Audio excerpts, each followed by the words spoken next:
పరుగులెత్తడం ఎందుకు? పరుగులెత్తండి ముందుకు. పూర్తి వివరాలకు చదవండి రేపటి సాక్షి దినపత్రిక. అందరికీ నమస్కారం.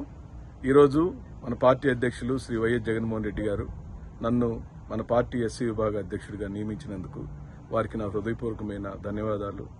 మరి మన పార్టీలోని ఎస్సీ విభాగాన్ని మరింత బలోపేతం చేయుటకు వారిచ్చిన అవకాశాన్ని సద్వినియోగం చేసుకుంటూ అందరం కలిసి పనిచేద్దామని, అలాగే మన పర్యవేక్షకుడిగా నియమించబడిన శ్రీ చెవిరెడ్డి భాస్కర్ రెడ్డి గారు కూడా నా హృదయపూర్వక ధన్యవాదాలు చెబుతున్నాను. అలాగనే నా జీవితంలో నేను అనేకమైన పదవులు అలంకరించడానికి ముఖ్య కారకుడు శ్రీ వైఎస్ జగన్మోహన్ రెడ్డి గారు.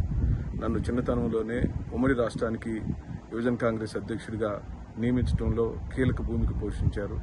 ఆ తదుపరి మన పార్టీలో అధికార ప్రతినిధిగా సంతనూరుపాడు నియోజకవర్గానికి ఒక ఇన్ఛార్జిగా, తదుపరి ఎమ్మెల్యే టికెట్ ఇచ్చి నన్ను శాసనసభ్యుని చేసి శాసనసభలో అడుగుపెట్టడానికి అవకాశం కల్పించిన వారు మళ్ళీ తిరిగి నాకు రీజనల్ డిప్యూటీ కోఆర్డినేటర్గా ఇవ్వటం, ఈ రోజున ఎస్సీ విభాగ రాష్ట్ర అధ్యక్షుడిగా చేయటాన్ని నేను సదా స్వీకరిస్తూ వారికి రుణపడి ఉంటాను. వారి యొక్క నాయకత్వంలో ఉన్న పార్టీని నేను బలోపేతం చేయడానికి ఈ ఎస్సీ విభాగాన్ని ప్రాణప్రదంగా తీసుకొని కష్టపడి పనిచేసి మళ్ళీ మన పార్టీని అధికారంలోకి తీసుకురావడం కోసం జగన్మోహన్ రెడ్డి గారిని ముఖ్యమంత్రిగా మళ్లీ చూడటం అనే మనందరి యొక్క ఆకాంక్షని ఈ ఎస్సీ విభాగం ఎంతవరకు ఉపయోగపడుతుందో, ఎలా పనిచేయాలో అనే దాని మీద త్వరలోనే కార్యాచరణకు దిగుదామని చెబుతూ సెలవు తీసుకుంటున్నాను.